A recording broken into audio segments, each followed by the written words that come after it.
Quand on vous écoute parler, et là, même mon conducteur que j'ai préparé, je me rends compte que le politique, l'exécutif a pratiquement avalé le judiciaire au Cameroun et que la séparation de pouvoir, elle n'est que éphémère, elle n'existe quasiment pas. Il n'y a que le principal pouvoir, le pouvoir exécutif. Je me trompe? Il appartient aux magistrats de se battre pour être indépendant. Le président Marcel Nguini, premier président de la Cour suprême, il disait la qualité première d'un magistrat, c'est le courage. C'est ça qu'il disait. Et il avait totalement raison. Quand les magistrats prendront la mesure du pouvoir qui est celui de la justice et décident de s'affranchir, moi je demande depuis qu'il y a un syndicat de la magistrature. Les lois, les textes existent aujourd'hui pour que nous puissions créer un syndicat. C'est interdit par comme vous l'enseignez à l'école, non? Qu'est-ce qui est interdit? C'est interdit par qui? D'être syndicaliste. C'est interdit par qui? La loi. Quelle loi? Il y a une loi sur les syndicats des organisations professionnelles de fonctionnaires. Ah, c'est ça qui est interdit alors? Non. On vous dit de ne pas juger en fonction de vos opinions syndicales. Ça, c'est le statut général de la fonction publique. Ça n'a rien à voir avec les magistrats. Mais vous voyez bien que c'est le statut général de la fonction publique. Mais il y a des enseignants qui sont syndiqués. Le statut général, c'est un décret. Il y a une loi qui existe, qui est ancienne d'ailleurs. Elle date des années 60, qui n'a jamais été abrogée, qui autorise les fonctionnaires à se regrouper en syndicats, avec simplement ceci, qu'il faudrait un échange avec le ministre de la Justice, par exemple, dans le cadre de la magistrature. Mais il faut un syndicat de la magistrature pour être un puissant indicateur, un puissant outil de défense de l'indépendance de la justice et de la magistrature. Aujourd'hui, c'est absolument nécessaire. Mais dès que vous dites ça, la première chose, c'est qu'on dit que vous êtes rebelle. Et c'est les magistrats eux-mêmes qui disent ça. Alors que vous êtes en train de dire qu'il faut un syndicat pour défendre l'indépendance de la magistrature. Est-ce que les autres acteurs de la justice au Cameroun, le barreau, les greffiers, les huissiers, est-ce qu'ils sont à la hauteur des tâches qui leur reviennent ou qui leur conviennent? Je ne comprends pas la question à la hauteur. Ils accomplissent leurs tâches au quotidien. Les greffiers, ils assurent le service des audiences, ils assurent le contrôle des... Ils subissent la même... C'est le grand corps de la justice. Les avocats, ils sont libéraux. Oui. Ils sont libéraux. Donc, ils sont un peu dans un système hybride. Et vous allez remarquer, quand je parle des incongruités et des incohérences, on aime dire que je suis grande gueule. Les avocats ont une loi. Le statut de la profession d'avocat, c'est une loi. Les magistrats, le statut de la magistrature, c'est un décret. Est-ce que ce n'est pas déjà suffisamment grave? Le décret, c'est l'acte du président de la République. C'est un acte de l'exécutif qui organise le statut des magistrats. Les avocats ont dit qu'ils sont les princes du palais. Ça veut dire qu'ils sont les princes du palais. Il y a d'autres qui ne le sont pas, qui sont des rois au palais. Mais les princes du palais sont régis par une loi, c'est-à-dire par l'Assemblée nationale, par le peuple souverain. Mais les rois sont régis par le roi suprême, par un décret. Il faut d'abord commencer par se dire, il faut une loi sur le statut de la magistrature. Et les gens ne voient pas l'incidence. L'incidence, c'est quoi? C'est comme c'est un décret. À tout moment, le président de la République peut modifier le statut de la magistrature. Alors que quand c'est une loi, ça doit quand même faire l'objet d'un débat parlementaire. Tout à fait. Mais on en est là. Vous avez un décret du statut de la magistrature qui date de 1995. Vous avez la Constitution qui date de 1996. Donc le décret est antérieur à la Constitution. En 1995, on ne parlait pas de pouvoir judiciaire, on parlait d'autorité judiciaire. En 1996, on a dit que c'est un pouvoir. Donc tous les effets induits du pouvoir qu'il y a dans la Constitution de 1996 ne se trouvent pas dans le décret qui lui est antérieur et qui date de 1995. Donc même aligner simplement ce que la Constitution a prévu, ça n'est pas fait. Est-ce que tout cela, entre les décisions de justice qui ne sont pas appliquées... Qui ne sont pas toujours appliquées. Qui ne sont pas toujours appliquées, merci, on vous concède ça, mais dans l'immense majorité, il y a des Camerounais qui marchent avec les décisions de justice en main. Ouais. Il y a les lenteurs judiciaires. Je ne comprends pas, pour une affaire, il y a des renvois, à n'en point finir. Et tout cela décourage les Camerounais à saisir la justice si, pour une affaire, on prend 3, 4, 5 ans et voire plus. À quoi c'est dû, d'après vous, les lenteurs judiciaires? Ah, mais moi, je ne suis pas magistrat. Moi, je n'ai jamais examiné un dossier pour savoir à quoi cela est dû. Vous avez un dossier, le magistrat en a 500. J'ai travaillé à un moment donné au tribunal de première instance de Douala-Bonanjo. Nous étions 13 magistrats au parquet pour une juridiction qui fait entre 22 000 et 24 000 procédures par an. Calculez 22 000, prenez la moyenne à 22 000, calculez 22 000 procédures, vous divisez par 12 magistrats. Et vous me dites, ça fait combien de procédures par magistrat et par jour? Étant entendu que parfois, un dossier peut vous prendre 3 jours d'analyse. Vous allez à des audiences avec 600 dossiers. 600 dossiers. Vous allez à des audiences avec 600 dossiers. Vous allez à des audiences avec 150 dossiers. Vous allez à des audiences avec 200 dossiers. Vous êtes magistrat du parquet, vous êtes seul. Le juge est seul. Il y a des avocats de l'autre côté. Vous devez examiner 150 dossiers. Quand je vous disais tout à l'heure qu'il faut commencer par faire un filtre, tout ça s'enchaîne. Parce que si on fait un filtre, je n'ai plus 200 dossiers à l'audience, j'en ai 40. Et si j'ai 40 dossiers, je peux juger facilement. Et on n'a pas une spécialisation qui soit aboutie.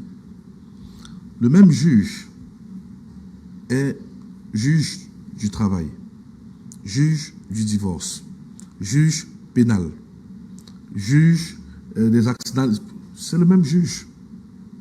Parfois, il enlève la robe rouge sortant de l'audience criminelle pour mettre la robe noire et aller à l'audience civile. Il a 150 dossiers en matière civile, entre les divorces, entre les contrats, entre les ceci. Il a 150 dossiers en matière pénale, escroquerie, abus de confiance et tout ça. Donc, à la fin de la journée, quand il rentre chez lui, il a appelé 300 affaires. Vous pensez qu'il juge ça comment? Je rajoute un autre élément de complexité. Il n'est pas le seul juge.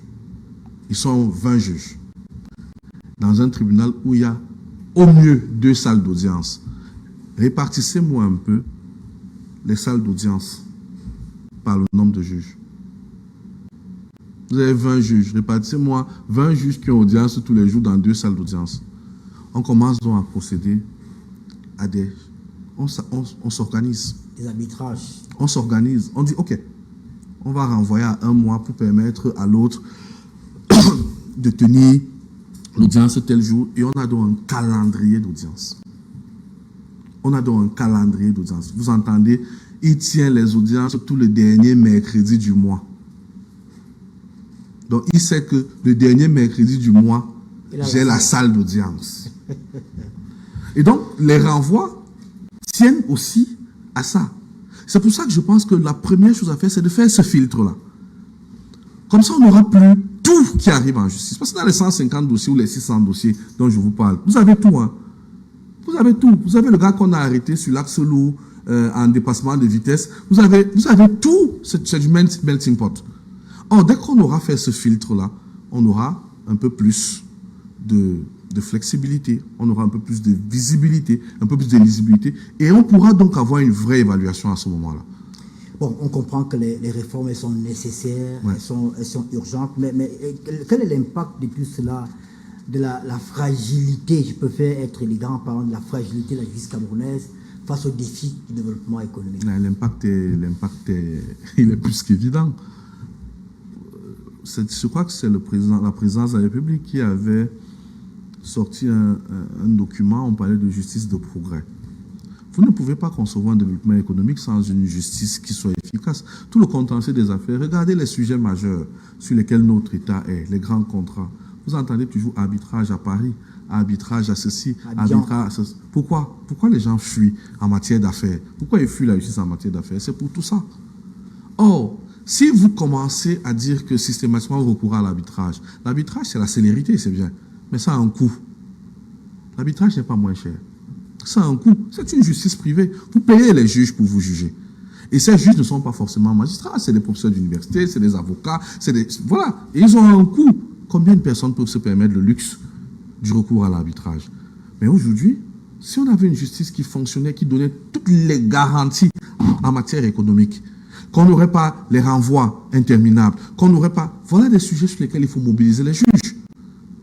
Les sujets des investissements. Voilà des sujets où il faut mobiliser les juges en permanence. Mais quand on vient diluer dans le rôle d'un juge, un dossier qui concerne une banque d'affaires sur des milliards, avec un problème, je ne néglige pas les problèmes de contrat ou les problèmes de loyer, je ne les néglige pas. Avec un problème de loyer, mais si on avait dit que les problèmes de loyer se gèrent chez l'huissier, si on avait confié la compétence de l'expulsion à l'huissier, vous voyez tout ce qu'il y a autour du litige avec le terrain.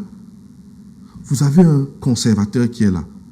L'essentiel du litige, c'est quoi? On dit non, j'ai fait le truc chez le notaire, non, j'ai fait l'abandon au droit coutumier. Si on avait dit que le pré-contentieux, c'est plutôt au cadastre, on n'aurait pas tout ce qu'on a.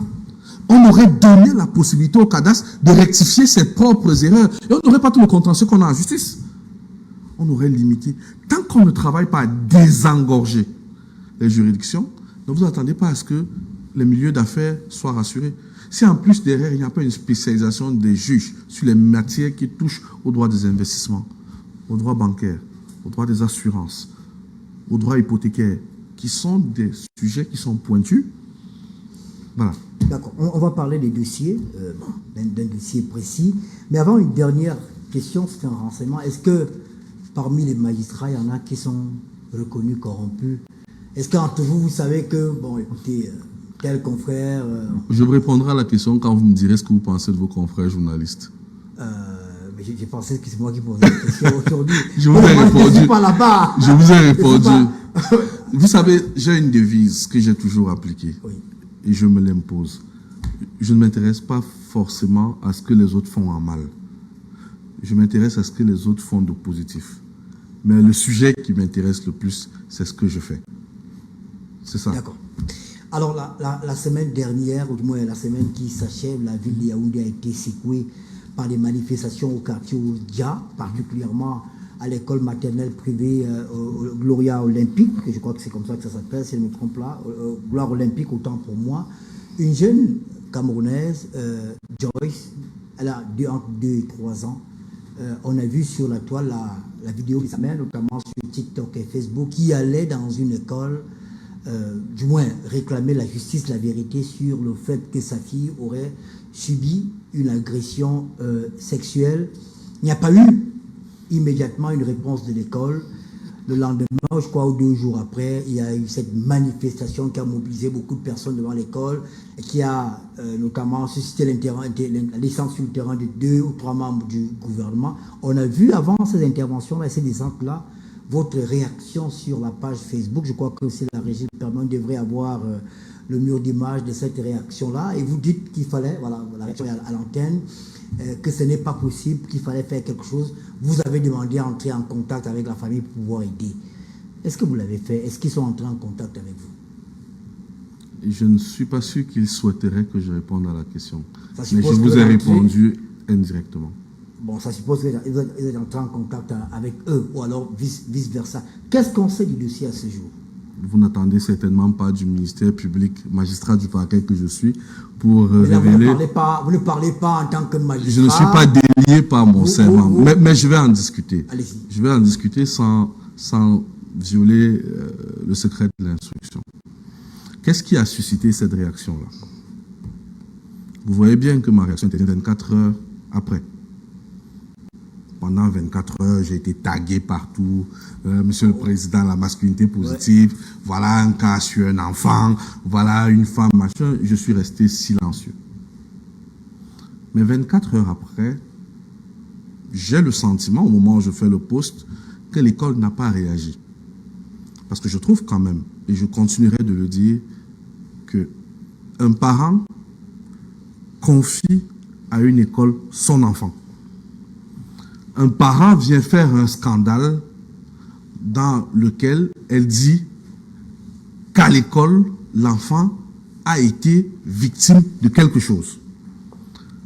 Pour moi, la réaction de l'école, c'est de considérer, qu'elle a une responsabilité vis-à-vis de l'enfant, et 2, c'est d'accueillir le parent pour essayer d'en savoir davantage. Donc, quand je fais ce post, ce qui m'indigne dans ce post, c'est ce que je pense alors à ce moment être le silence de l'école. Mais, quelques temps après que j'ai fait ce post, on m'envoie la réaction de l'école. La réaction de l'école, et on l'a prise chez Griotte. Donc, j'appelle Clarence Yongo, qui fait un travail remarquable. Tout à fait, tout à fait. Et je découvre que l'école a réagi. Mais l'école a réagi pour dire quoi? L'école dit qu'elle a déposé une plainte. Parce que pour elle, elle est victime de diffamation, de déclarations mensongères. Entre autres choses, c'est ce que l'école dit. Mais à ce moment-là, je dis, mais c'est encore plus grave. À quel moment est-ce que, dans notre pays, la réputation de l'école est plus importante qu'un enfant qui aurait été victime, et de quoi? Et d'agression sexuelle présumée. Je suis très mal à l'aise parce que, malheureusement, qu'est-ce que je constate au Cameroun? Au Cameroun, il est plus facile de taper sur celui qui est faible et de défendre celui qui est fort. Moi, je ne veux pas savoir si le comportement de la femme qui vient faire le scandale est normal ou pas. Je veux écouter son message. Son message, c'est quoi? Mon enfant a potentiellement été victime d'agression sexuelle au sein de l'école. En tant qu'éducateur, en tant qu'encadreur, je le dirai et je continuerai de le dire, l'école aurait dû mieux gérer la situation. Moi, j'aurais été à la place de la promotrice. Je ne serais pas rentré chez moi ce jour-là sans être passé à la maison de la dame. J'aurais réuni mon personnel en présence de quelqu'un de la famille. Je serais allé avec cette dame-là déposer la plainte pour dire que je suis un parent. Si cette histoire a lieu dans mon école, j'ai tout autant intérêt que vous à savoir ce qui s'est passé. Mais quand on se retrouve plutôt dans une posture où la femme, qui déjà est traumatisée parce que ne comprenant rien, se retrouve maintenant sous la menace d'une poursuite, vous vous attendez à ce que on est... Non, à un moment donné, c'est pour ça que je suis sorti aussi, pour dire qu'il y a une rupture. Il y a une rupture de l'égalité à ce moment-là, parce que la femme se retrouve maintenant dans la situation où elle est faible. Et en plus, on dit qu'il y a le certificat médical. Et l'école vous dit, le certificat médical n'a jamais parlé de viol. Est-ce qu'il appartient au médecin de dire viol? Ce n'est pas la responsabilité du médecin. Je l'ai dit et je le redis. Un médecin procède à des constatations. Le viol, c'est quoi? C'est l'entretien de rapports sexuels sans le consentement. C'est ça le viol. Comment le médecin fait pour savoir qu'il n'y avait pas de consentement? Il n'est pas là. Ce qu'il fait, c'est qu'il procède à des constatations. J'ai remarqué ça, j'ai remarqué ça, j'ai remarqué ça, j'ai remarqué ça. Et il rend son avis. Et vous savez pourquoi je dis que c'est très délicat cette situation? Moi, je n'ai jamais parlé d'un viol dans toutes mes sorties. Et je ne suis pas bête de ne pas le faire. Parce que le certificat médical qui se balade sur Internet vous parle d'échymose, vous parle de traumatisme. Vous ne lisez pas dans ce certificat médical, par exemple, perte d'hymen. Donc il n'y a pas eu viol. Écoutez, ne me faites pas dire ce que je ne dis pas. Vous ne lisez pas là perte d'hymen. Ce qui aurait supposé que potentiellement on est dans l'hypothèse d'une pénétration. Excusez-moi l'expression, ce sont des expressions consacrées en droit. Donc jusqu'à ce jour, on n'a pas cet élément qui... On dit non, la mère a dit... Mais écoutez, la mère a dit ce qu'elle veut. Il y a un médecin qui a fait un constat et qui a rendu son avis. À ce moment-là, on a au moins des faits qui sont posés par l'homme de l'art, qui est le médecin. Est-ce que oui ou non, on avait du sang? Le médecin semble répondre par oui. Est-ce qu'il y a eu, d'une manière ou d'une autre, des ecchymoses? Oui. Est-ce qu'on peut dire qu'il y a eu un traumatisme sur l'appareil génital de l'enfant? Oui. Je pense qu'à ce moment, on s'arrête d'abord. Parce qu'un enfant de sexe là, ce n'est pas ça qu'on attend pour elle à cet âge-là. Mais face à ça, qu'est-ce qu'on a? La mère a parlé de pénétration... Anal et rectal, on a suivi ça. Maintenant, anal et vaginal. Mais quand on a dit ça, des gens vous disent, le père est noir, la mère est noire, l'enfant est métis. Cherchez d'abord le vrai père. Donc, vous vous rendez quand même compte, on est chez les fous. L'autre vous dit, sachez d'abord c'est comment habiller vos enfants. Vous habillez vos enfants pour venir nous exciter. Donc, vous avez une société qui ne peut pas s'arrêter devant un trauma d'une petite fille. Tout le monde devient procureur, tout le monde connaît l'enquête. Donc ce n'est pas à l'école, c'est le père. Donc vous-même entre 13 et 17 heures, qu'est-ce qui s'est passé entre-temps? Vous n'êtes pas procureur, vous n'êtes pas enquêteur, vous n'êtes pas... Le travail que vous avez fait, qui était un travail de mobilisation, qui était un travail de sensibilisation, qui a permis d'attirer l'attention sur le phénomène, a déjà marché. Maintenant, tel que nous on l'a dit en tant qu'acteur social, on reste vigilant sur la conduite. On reste vigilant sur la conduite de la procédure pour que la procédure respecte tous les canons. Mais moi, je n'ai jamais dit jusqu'ici qu'il s'agit d'un viol. Parce qu'on ne sait pas encore ce qui s'est passé. Et comment on le saura? C'est pour ça qu'il y a une enquête. Et c'est pour ça que ceux qui viennent pour dire non, laissez l'école, je leur dis non. Ceux qui disent non, laissez les parents, je leur dis non. Il faut justement pouvoir faire le parcours et l'itinéraire et avoir, parce que là, ce qu'on a, c'est un certificat médical qui est fait visiblement par un généraliste. Donc, il faut maintenant qu'un professionnel spécialiste, un pédiatre peut-être, non, peut-être un gynécologue, gynécologue, voilà, par exemple, nous disent, écoutez, avec des examens approfondis, voici ce qu'on a observé. Avec ces éléments, on a un peu plus de matière, on a un peu plus d'assises pour se dire, bon, écoutez, est-ce que c'était des attouchements? Est-ce que cet enfant est allé faire du vélo à l'école? Je dis n'importe quoi. Hein. Oui, c'est ce qu'elle dit. Hein. La maîtresse dit que l'enfant a fait du vélo à l'école. Est-ce que le vélo peut entraîner... Parce que jusqu'ici, je continue de dire, on n'a pas... C'est pour ça que je dis qu'il faut d'abord qu'un expert gynécologue se prononce. On n'a aucun élément sur la pénétration. Pour le moment.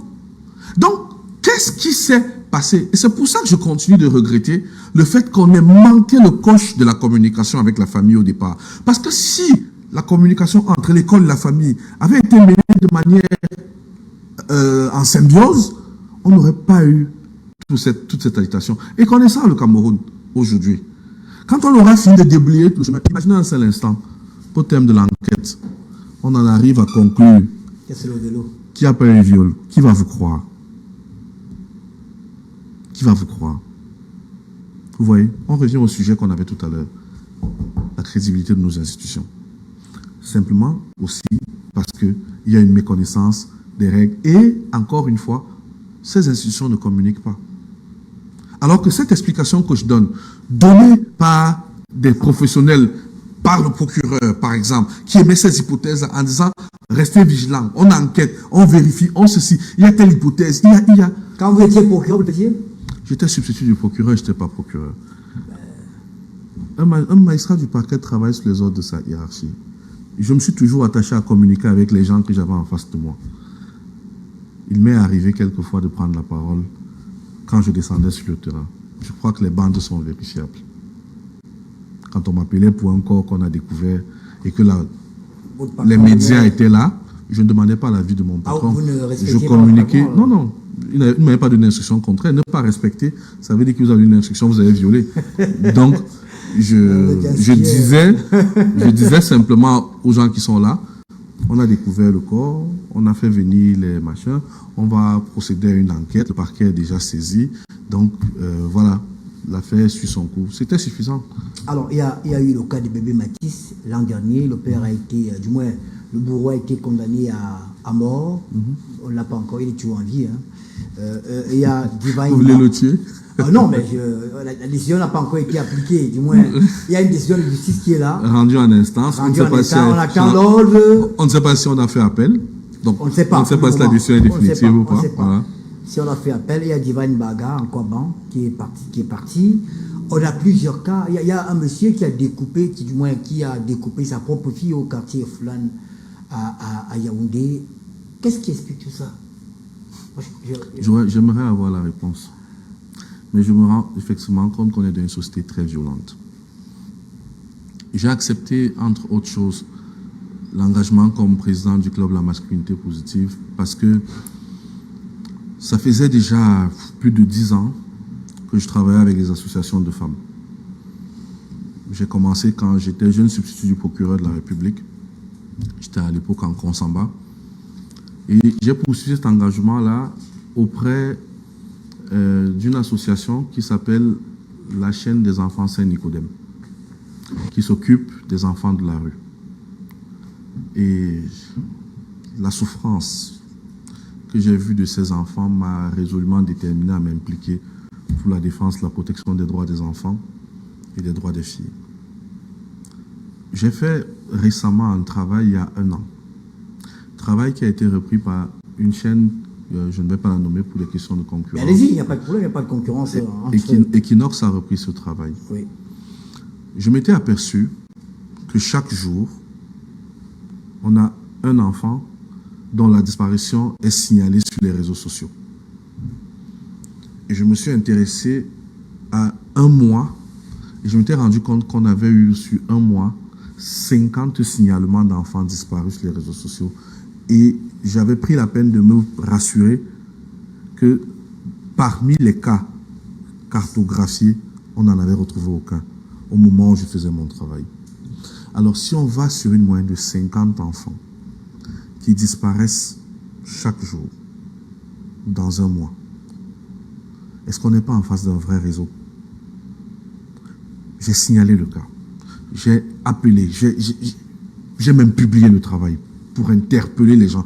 Et quand j'étais fatigué, j'ai préféré interpeller les parents directement en leur disant, écoutez, dans cette affaire, prenez soin de vos enfants vous-même, raccompagnez vos enfants, ainsi de suite, ainsi de suite, ainsi de suite. On a un vrai phénomène sociologique de violence qui se déploie sous nos yeux, qui peut être une violence de celles et ceux qui veulent à tout prix avoir de l'argent. Peut-être on est en face d'un trafic d'enfants. Peut-être on est en face de quelque chose qui ressemble à une nébuleuse aujourd'hui. Ça, c'est le premier pan. Le deuxième pan, c'est que malheureusement, vous avez les stupéfiants. Vous avez la dureté de la vie. Vous savez, vous arrivez parfois, parce que je suis resté très proche de mes camarades de lycée. Parfois, on sort. Ça nous fait du bien de sortir ensemble. On va s'asseoir quelque part, on boit une bière. Vous êtes assis en face de quelqu'un qui parle seul en buvant sa bière. Il tape des mains. La vie est dure. La vie est dure. Et face à la dureté de la vie, des gens ont des comportements qui peuvent être extrêmes. Donc, on peut avoir plusieurs éléments ou plusieurs facteurs. Le monsieur des Foulanges, je ne vous coupe pas, du moins selon ce que j'ai pu lire sur la toile, et a indiqué qu'on lui aurait promis de l'argent. C'est pour ça que j'ai évoqué le premier cas. De sa fille. C'est pour ça que j'ai évoqué le premier cas. Qu'est-ce qu'on fait avec de l'argent après avoir tué sa propre fille? Je n'ai pas encore tué ma fille, donc je ne sais pas. Donc je ne sais pas, je ne peux pas y répondre. Mais je vous dis quand même que cette envie, cette volonté de certains, ils disent aujourd'hui il faut réussir sa vie. Et moi je leur pose toujours la question, c'est quoi réussir sa vie? Avoir beaucoup d'argent. Avoir beaucoup d'argent, être bien habillé, avoir de grosses voitures. De belles maisons. C'est ça, de belles maisons, c'est ça réussir sa vie. Nous sommes dans une société où on n'a plus de référents, on n'a plus de modèles. Et les modèles qu'on nous sert sont des modèles de ce type-là. Des gens qui ont soi-disant réussi leur vie.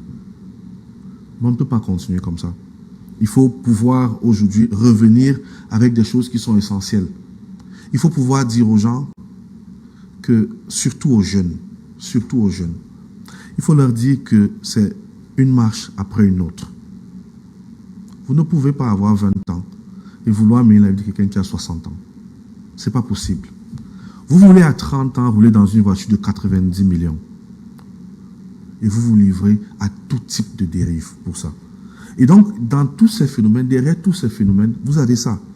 Vous avez cette envie de réussir, dans certains cas. Vous avez l'ultra-violence. Vous avez le phénomène du numérique. Parce que le numérique, ce n'est pas que du positif. Quand vous mettez sur YouTube, vous avez de tout. Dans les vidéos qui passent, allez sur Facebook, regardez comment l'injure est banalisée. Plus vous injurez, on dit que non, il l'a touché. Donc c'est tellement bien d'insulter à ce moment-là. Non, il l'a touché aujourd'hui et on est content et on rit. Mais on ne se rend pas compte que non, on est en train de fabriquer de la violence en fait. On fabrique de la violence et après on est surpris que la violence nous rattrape. Mais la violence est partout aujourd'hui. Elle est partout aujourd'hui. Allez manger les beignets, haricots, je ne sais pas moi, en veste. Les gars qui sont assis, ils vous disent que grand, il n'y a rien pour nous. Vous leur dites sincèrement que vous n'avez rien. Ils vous insultent. Et ta veste de Mokolo. Mais même si ma veste est de Mokolo, quel est le problème? Donc, moi je pense qu'il y a un travail de sensibilisation. Il y a un vrai travail d'éducation aujourd'hui à faire, qui doit se coupler à de la sensibilisation dans le cadre de l'instruction. Il y a un vrai travail. C'est le travail qu'on fait dans le cadre le travail qu'on essaye de faire. Du club des ambassadeurs, la masculinité positive. C'est quoi la masculinité positive? Je vous assure que quand on m'a nommé en septembre 2025... Ah, c'est une nomination, je crois que c'est une élection. C'était une nomination. Ah, d'accord. Alors, comment ça s'est passé, je ne sais pas. Mais il se trouve que je voudrais rendre hommage à Madame Nana Mekounte, qui est décédée aujourd'hui, qui était la présidente du réseau des femmes leaders du Cameroun et qui m'avait associé à l'œuvre d'implantation de cette importante organisation au Cameroun, et j'en suis devenu le consultant. Et cette expertise additionnelle m'a permis de travailler énormément sur les questions de femmes et d'enfants, au point où je me suis retrouvé à être désigné par ONU Femmes chef de mission pour l'élaboration de l'avant-projet de loi sur la lutte contre les violences faites aux femmes et aux filles. Et je pense donc naturellement que quand il a fallu installer la masculinité positive, tous ces éléments-là ont concouru. Donc la présidente du réseau, c'est Madame Baba, et la présidente du comité de pilotage, c'est le ministre de la promotion de la femme et de la famille. Donc ça, c'est l'histoire pour mon arrivée à la tête. Mais la masculinité positive, il y a encore quelques mois, je ne savais pas ce que c'est. Et puis je me suis documenté.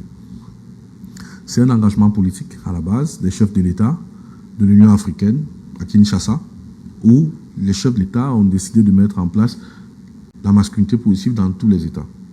Le but pour eux, c'était d'associer les hommes à la protection des droits des femmes pour limiter les violences faites aux femmes. Depuis 2025, c'est devenu un engagement juridique parce que c'est prévu à l'article 1er de la Convention de l'Union africaine sur la lutte contre les violences faites aux femmes et aux filles. Et c'est une perspective par laquelle on a une inversion des normes de genre pour faire développer des rapports un peu plus conviviaux entre les hommes et les femmes.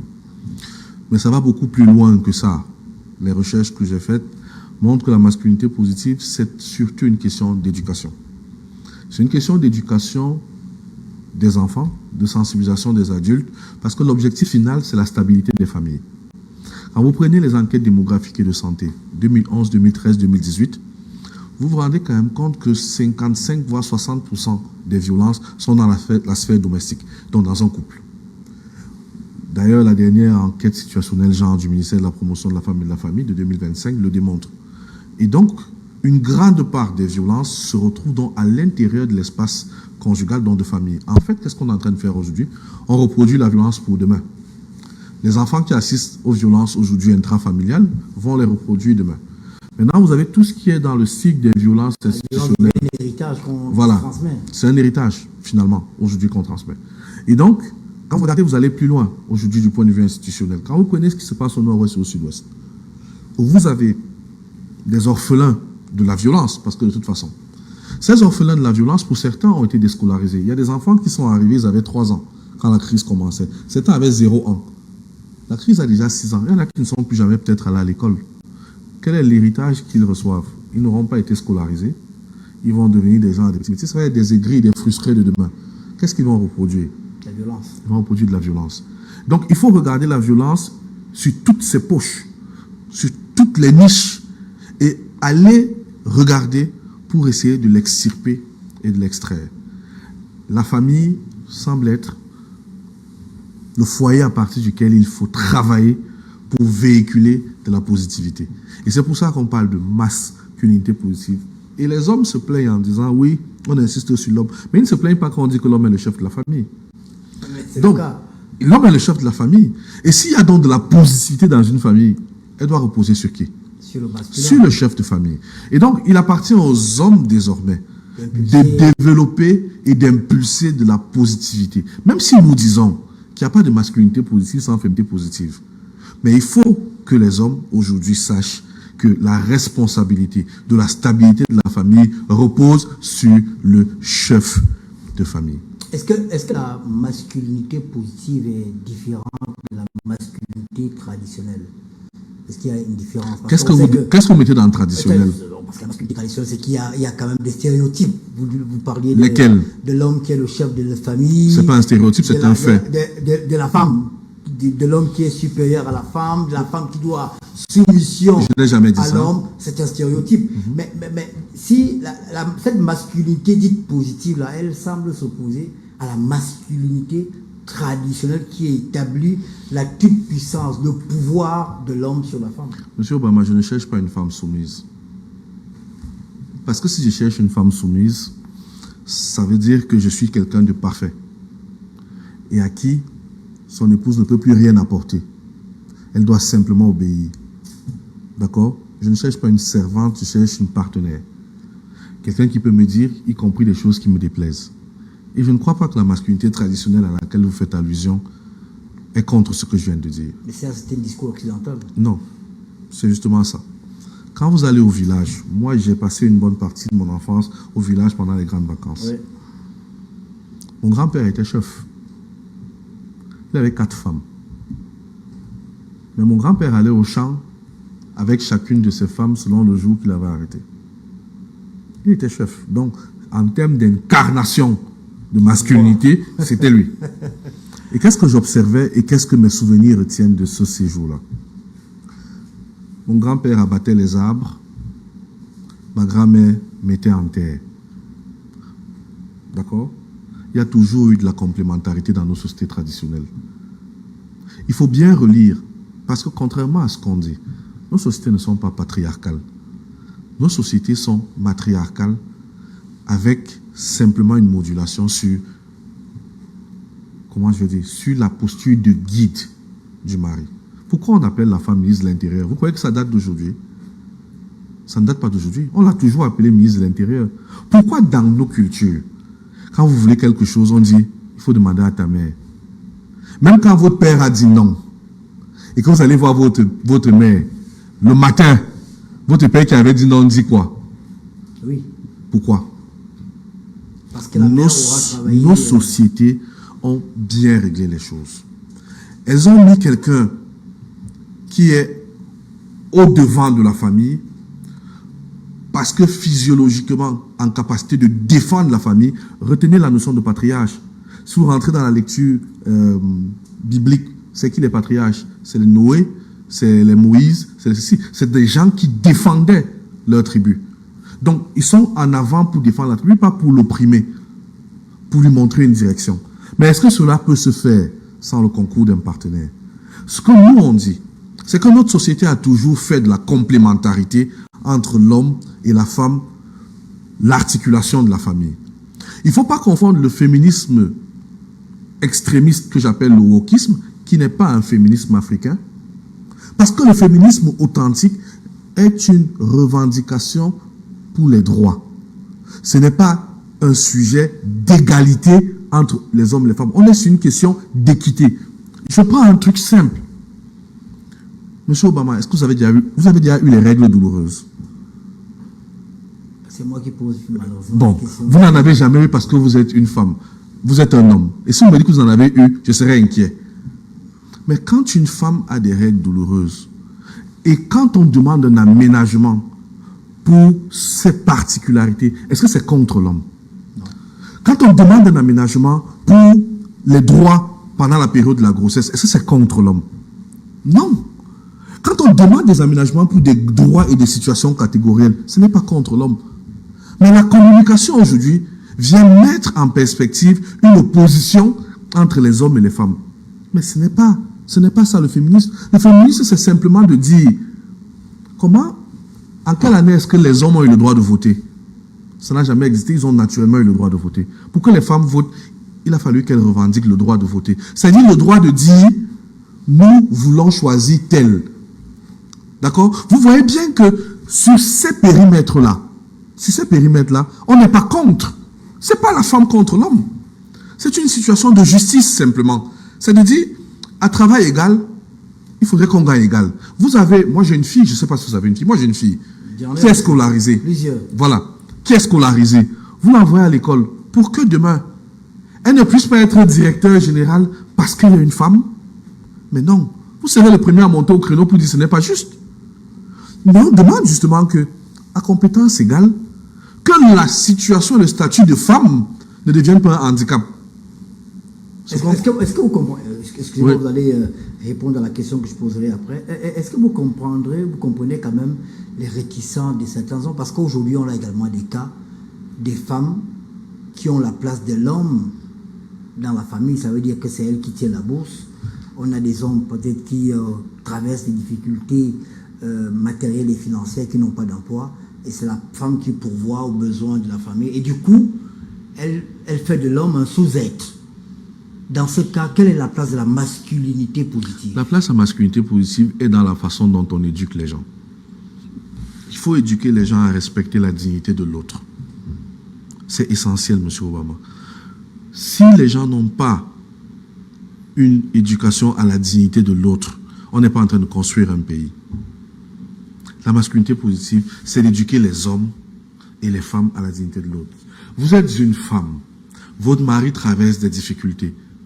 Est-ce que c'est l'occasion pour vous de venir étaler ces difficultés ou de l'humilier ou de le mépriser? Bon, prenons également l'autre versant. Vous êtes un homme, vous ne travaillez pas. Votre travail, c'est de chercher les vieilles femmes pour avoir de l'argent. On les appelle les gigolos. Ou vous exploitez... Ah, il y a des jeunes aussi qui cherchent des jeunes femmes. Hein. Voilà, il y a des jeunes qui cherchent des jeunes femmes. Ok. Vous exploitez donc la faiblesse émotionnelle de quelqu'un pour avoir de l'argent. En fait, vous exploitez sa dignité. Oui. Dans l'un comme dans l'autre cas, la question qui est posée, c'est quel est notre rapport à la dignité? Et nous sommes malheureusement une génération qui ne sait pas ce que c'est. Nous sommes des androïdes, nous sommes des humanoïdes. On nous a formés pour fonctionner. Je prends un truc simple. Écoutez comment on parle aux filles. On leur dit, ma fille fait l'école. L'école est ton père, l'école est ta mère, l'école est ton mari. Vous avez déjà entendu ça combien de fois? Alors, vous avez donc une femme qui a bien fait ses études, qui a un bon travail. Elle vous dit quoi? Moi, je veux seulement mon enfant. Quelle est l'éducation qu'on lui a donnée? On lui a dit, l'école, c'est ton père, c'est ta mère, ton travail, c'est ton père, c'est ta mère, c'est ton mari. Donc, elle considère que le mari est une option qu'elle peut dégager ou maintenir parce qu'on lui a appris quoi? À se suffire. C'est pour ça que je dis chaque fois que la question de l'autonomisation de la femme n'est pas qu'une question de l'autonomisation de la femme, c'est une question de l'autonomisation tout simplement. L'autonomisation ne signifie pas le rejet de l'autre. L'autonomisation ne signifie pas le combat avec l'autre. L'autonomisation ne signifie pas la concurrence vis-à-vis de l'autre. C'est pour ça que je suis contre l'histoire de femmes fortes et indépendantes, qui se construit sur l'idée que je suis une femme, je n'ai pas besoin de l'homme. Et c'est pour ça que je suis contre les masculinistes. Parce que comme je demande toujours, lorsque les masculinistes disent que les femmes exagèrent, l'objectif c'est quoi? Que les hommes deviennent homosexuels, ils se retrouvent entre eux, ils se débrouillent, comme ils ne veulent plus de femmes, et vice-versa. Tout le monde est dans une démarche de recherche de positivité, de recherche de cohésion, de recherche de bienveillance dans les rapports de genre. Mais admettons que nous avons échoué parce qu'on n'est pas éduqué à ça. Et repartons donc à la base pour être éduqués à ça. Monsieur Obama, vous comme moi, je ne connais pas votre parcours, mais je suis sûr qu'on a vécu dans cette même ville. On ne nous a pas éduqués à être père. On ne nous a pas éduqués à être époux. On n'en sait rien. On a découvert ça à l'intérieur du mariage parce qu'à un moment donné, on nous a dit qu'il fallait déjà qu'on se marie pour être sérieux. Le mariage était donc devenu la preuve qu'on est sérieux, quel que soit ce qu'on vit à l'intérieur. Moi, je pense qu'aujourd'hui, il faut faire ce constat d'échec et l'assumer et dire simplement, repartons à la base des choses. Éduquons les uns et les autres à la famille et à la dignité de l'autre. Normalement, on a épuisé notre temps d'antenne, mais on va prendre quelques minutes pour évoquer la lutte contre le blanchiment d'argent. Juste une transition à la régie, on va prendre une dizaine de minutes et on se retrouve derrière. Transition à la régie.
Voilà, retour sur le plateau. Nous sommes toujours avec Ulrich Chauveau. Il est magistrat, premier grade, auteur, président du club des ambassadeurs de la masculinité positive au Cameroun. Et là, on évoque l'une de ses casquettes. Il est expert Interpol dans le cadre, là, vous avez été choisi comme expert Interpol dans le cadre de la formation nationale des auteurs de la loi du Cameroun. C'est contre le blanchiment d'argent, c'est bien ça.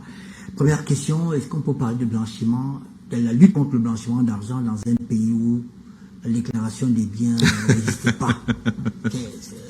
C'est comme si on parlait, je ne sais pas trop, on évoquait la pluie là où il ne pleut pas. Alors effectivement, j'ai été retenu pour la 3e fois dans le cadre d'une formation nationale par Interpol, parce que je travaille avec Interpol depuis 2022 sur les thématiques de lutte contre la corruption, criminalité transnationale, blanchiment de capitaux et surtout les mécanismes de recouvrement des avoirs issus de la délinquance économique. Alors, si vous aviez assisté au séminaire qui s'est tenu à Yaoundé, j'ai pas été invité. Le premier point, si je n'étais pas organisateur, la prochaine fois je veillerai à ce que vous soyez là. Merci. Le premier point que j'avais soulevé, c'était la question que vous évoquez, qui est celle de la déclaration des biens et avoirs. Vous savez, avant même d'arriver à ça, le blanchiment de capitaux est une infraction assez sournoise et vicieuse. Si je vous prends un cas simple, l'argent des tontines vient d'où? Est-ce que vous pouvez me retracer l'argent des tontines? Mais on va au marché, on vend la tomate, on vend la, je sais pas trop, et le week-end on verse ça, les tontines. Pour tout le monde. Est-ce que vous pensez que c'est quand même un sujet qu'il faut aller creuser pour voir l'origine de l'argent des tontines? Vous vous baladez dans Yaoundé, vous voyez un boom immobilier à Douala pareil.